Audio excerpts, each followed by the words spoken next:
سائل ہے شعیب احمد، جس کا تعلق ہے ضلع بدین سے۔ اس کا سوال یہ ہے، اگر کوئی بچہ مردہ پیدا ہو تو آیا اس پر نماز جنازہ پڑھائی جائے گی یا نہیں؟ یعنی بنیادی طور پر اس کا سوال یہ ہے، کیا احناف کا جو مسلک ہے کہ اگر کوئی بچہ مردہ پیدا ہو جائے اور تمام الخلقت نہ ہو تو اس پر نماز جنازہ نہیں پڑھائی جائے گی، کیا احناف کے پاس اس بارے میں کوئی دلیل موجود ہے یا نہیں؟ اس کا جواب یہ ہے کہ اس مسئلے میں تھوڑا سا اختلاف ہے۔ امام اعظم ابو حنیفہ رحمہ اللہ کے ہاں، امام سفیان ثوری رحمہ اللہ کے ہاں، امام شافعی رحمہ اللہ کے ہاں، وہ حضرات فرماتے ہیں کہ اگر کوئی بچہ پیدا ہو جائے اور اس بچے میں حیات کے آثار ظاہر نہ ہو تو اس پر نماز جنازہ نہیں پڑھائی جائے گی۔ ان کی دلیل ترمذی کی ایک روایت ہے، حضرت جابر رضی اللہ تعالی عنہ فرماتے ہیں کہ آپ صلی اللہ علیہ وسلم نے فرمایا، الطفل لا يصلى عليه ولا يرث ولا يورث حتى يستحل، رواہ الترمذی، کہ جو بچہ پیدا ہو جائے لیکن اس میں حیات کے آثار ظاہر نہ ہو تو وہ نہ وارث ہوگا، نہ اس کا کوئی وارث ہوگا، اور نہ اس پر نماز جنازہ پڑھائی جائے گی۔ اس روایت کے امام ترمذی رحمہ اللہ نے نقل کیا ہے، اس پر تھوڑا سا کلام کی اضطراب کا، لیکن پھر وہ فرماتے ہیں کہ یہ حدیث جو ہے مرفوع ہے، اور وقت ذهب بعض اہل العلم الى هذا، بعض اہل علم نے اس بات کی طرف رجوع کیا ہے کہ لا يصلى على الطفل حتى يستحل، کہ بچے پر نماز جنازہ نہیں پڑھائی جائے گی یہاں تک کہ اس سے حیات کے آثار ظاہر نہ ہو۔ اسی طرح امام شافعی رحمہ اللہ کا بھی یہ قول ہے، اور امام اعظم ابو حنیفہ رحمہ اللہ کا بھی یہ قول ہے۔ دوسری طرف بعض حضرات ہیں،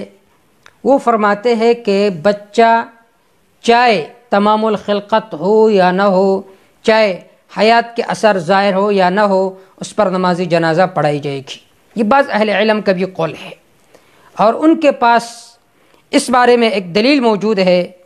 اور اس روایت کو امام ترمذی رحمہ اللہ نے بھی نقل کیا ہے، ابن ماجہ رحمہ اللہ نے بھی نقل کیا ہے، امام احمد بن حنبل رحمہ اللہ نے اپنی مسند میں اس روایت کو نقل کیا ہے۔ وہ روایت یہ ہے، عن المغیرۃ بن شعبۃ رضی اللہ تعالی عنہ عن النبی صلی اللہ علیہ وسلم قال الراکب یسیر خلف الجنازہ والماشی یمشی خلفها وامامها وعن یمینها وعن یسارها قریبا منها۔ آپ صلی اللہ علیہ وسلم نے فرمایا کہ جو آدمی گھڑ سوار ہو تو وہ نماز جنازہ سے آگے نہ جائے، کیونکہ اس میں بے ادبی ہے، پیچھے پیچھے جائے، اور جو پیدل جا رہا ہو تو وہ پیچھے بھی جا سکتے ہیں، آگے بھی جا سکتے ہیں، دائیں طرف بھی جا سکتے ہیں، بائیں طرف بھی جا سکتے ہیں۔ پھر آپ صلی اللہ علیہ وسلم نے فرمایا والساقط لا يصلى والساقط يصلى عليه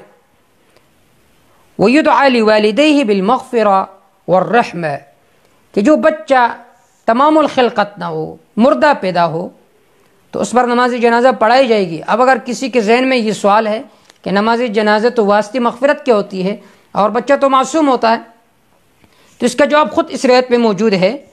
کہ وَيُدْعَى لِوَالِدَيْهِ بِالْمَغْفِرَةِ وَالرَّحْمَةِ، اس کے والدین کے لیے دعا کی جائے گی مغفرت کو اور رحمت کا، کہ یہ اس کے لیے ذخیرہ بنے۔ اس روایت کو امام ترمذی رحمہ اللہ نے نقل کیا ہے۔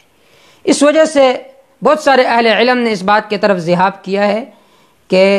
چاہے اس میں حیات کے اثر ظاہر ہو یا نہ ہو، اس پر نماز جنازہ پڑھائی جائے گی۔ لیکن احناف رحمہم اللہ اور دوسرے حضرات وہ فرماتے ہیں کہ اس روایت میں جو سکت کا لفظ ہے، اس کا مطلب یہ ہے کہ وہ بچہ جو تمام الخلقت نہ ہو لیکن اس میں حیات کے کچھ آثار موجود ہو،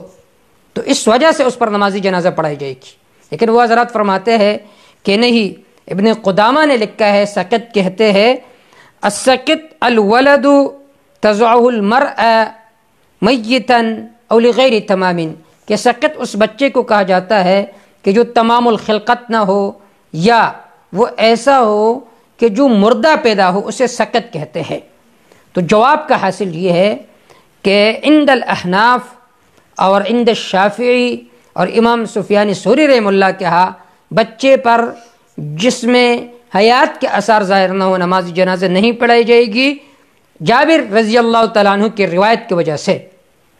اور دوسرے بعض حضرات فرماتے ہیں کہ اس پر نماز جنازہ پڑھائی جائے گی۔ امام ترمذی رحمہ اللہ نے جس روایت کو نقل کیا ہے اور ابن ماجہ رحمہ اللہ نے جس روایت کو نقل کیا ہے، اور اس روایت کی وجہ سے انہوں نے فرمایا کہ اس پر نماز جنازہ پڑھائی جائے گی۔ دونوں طرف اہل علم کا قول ہے، اور ہمیں چاہیے کہ جب کوئی قول، دو قول ہو آپ کے سامنے اور دونوں دلیل پر مبنی ہو، تو آپ کو چاہیے کہ ہر قول کا آپ احترام کریں۔ باقی جو قول راجح ہے تو اس کو آپ اپنائیں، لیکن احترام اہل علم کا ہونا چاہیے، کیونکہ دونوں حضرات کے پاس اس باب میں دلائل موجود ہے۔ واللہ تعالی اعلم بالصواب۔